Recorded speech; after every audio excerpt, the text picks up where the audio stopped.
Hello दोस्तों। आज मैं आपको बताने वाली हूँ ऐसे सीक्रेट जो आपको कहीं नहीं मिलने वाले हैं। इंटरनेट पर आपने बहुत सारी एसआईपी के मिस्टेक्स देखी होंगी कि लॉन्ग टर्म इन्वेस्ट करना चाहिए, शॉर्ट टर्म, मल्टीपल फंड्स, ईएलएसए, सब कंफ्यूज हो गए होंगे।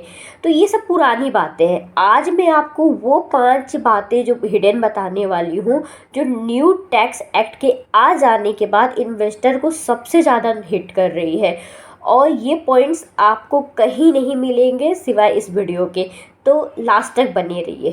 अगर आपको मेरे वीडियो पसंद आते हैं तो आप मुझे कमेंट करके बताएं, और पहली बार आप मेरा चैनल विजिट कर रहे हो तो सब्सक्राइब करना ना भूलें। तो मैं वीडियो स्टार्ट करती हूँ। ये 5 मिस्टेक। पहला जो मिस्टेक है वो SIP without considering tax efficient funds, मतलब कि न्यू टैक्स एक्ट में डिडक्शन बहुत ही लिमिटेड हो गई है। अब सिर्फ हम ईएलएसएस पे बेस्ड होकर टैक्स सेविंग्स के लिए इनफ नहीं है। हम क्या कर सकते हैं, बहुत सारे लोग क्या करते हैं कि एसआईपी करते वक्त टैक्स जो कैलकुलेट होता है पोस्ट रिटर्न, उसको हम इग्नोर कर देते हैं। तो फंड का रिटर्न जो आएगा, मान के चलो 12% का फंड का रिटर्न आ रहा है, लेकिन वो टैक्स वगैरह कट कर क्या रह जाता है, 9 से 9.5%। तो ये मिस्टेक हमें नहीं करनी है, पहले ही कैलकुलेशन करना होगा। नंबर 2 जो पॉइंट है वो SIP in debt fund ignoring tax rule change. इसका मतलब ये है कि डेफ फंड का पर जो इंडेक्सेशन के बेनिफिट्स है वो अब नहीं मिलते हैं। मतलब अगर आपने एसआईपी डेफ फंड में इन्वेस्ट कर दिया है और सोचा कि ये सेफ है, तो आपको यहाँ पे फ्लैट टैक्स रेट देना पड़ सकता है। और ये एक बहुत बड़ी हिडन गलती है जो इन्वेस्टर मिस कर देते। थर्ड नंबर का जो पॉइंट है, not linking SIP with new regime cash flow. मतलब क्या है कि न्यू रेजिम में डिडक्शन बहुत ही कम होने के कारण ज़्यादा लोगों के पास मंथली डिस्पोजल इनकम तो कम हो गया है। तो बहुत लोग अपनी जो एसआईपी कंट्रीब्यूशन है वो रिवाइज करते हैं। तो रिजल्ट क्या होता है कि या तो वो मिडवे में छोड़ देते हैं, या तो एसआईपी बंद कर देते हैं। ये या तो फिर ये तीसरा वो क्या ऑप्शन चूज करेंगे, या तो वो क्रेडिट कार्ड से अपना एसआईपी मतलब कंटिन्यू करेंगे।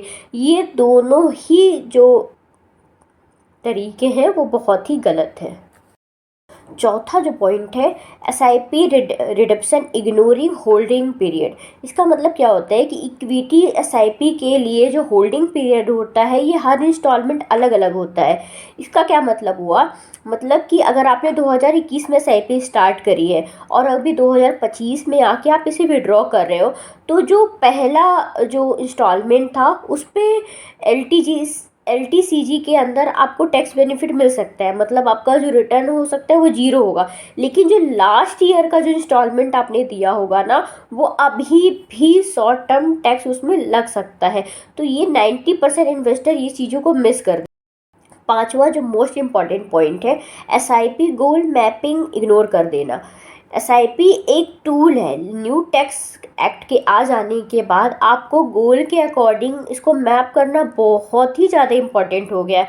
अगर आप ब्लाइंडली एसआईपी करते हो बिना सोचे बिना गोल के, तो या तो आप इसे जल्दी विड्रॉ कर दोगे, या तो फिर कोई रॉन्ग फंड चूज़ कर लोगे। अब एग्जांपल के लिए हम क्या समझते हैं, जैसे हमने कोई रिटायरमेंट के लिए सोचा है कि इतना फंड मैं रिटायरमेंट प्लान करते हैं, तो रिटायरमेंट एसआईपी को आपने एग्रेसिव इक्विटी में डाल दिया, और आपने कुछ अभी शॉर्ट टर्म गोल रखे हो कि 2-3 साल में मुझे कार खरीदनी है, तो उसको भी आपने एग्रेसिव फंड में डाल दिया। तो ये जो टोटल है मिसमैच हो सकता है।